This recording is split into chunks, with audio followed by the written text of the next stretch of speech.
و تعالیٰ ہماری مدد فرمائے، اور اللہ تبارک و تعالیٰ کی مدد یہی ہے،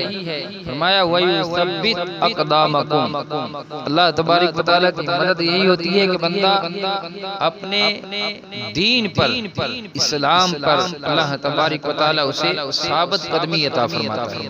یعنی کہ جو لوگ کہہ دیتے ہیں کہ ان الذین قالوا ربنا اللہ ثم استقاموا، سبحان اللہ، تو پھر اس پہ استقامت بھی اختیار کرتے ہیں، تو اللہ تبارک و تعالی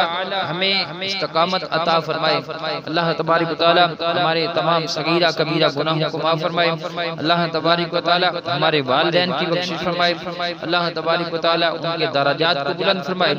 آج سے لے کر آدم علیہ السلام تک جتنے بھی مسلمین مسلمات مومنین مومنات وفات پا چکے ہیں، اللہ تبارک و تعالی سب کی بخشش فرمائے، سب کو جنت الفردوس کے اندر اعلیٰ جگہ نصیب فرمائے، اللہ تبارک و تعالی آقا علیہ السلام کی زیارت، آقا علیہ السلام کی شفاعت نصیب فرمائے، آمین، وآخر دعوانا ان الحمدللہ رب العالمین۔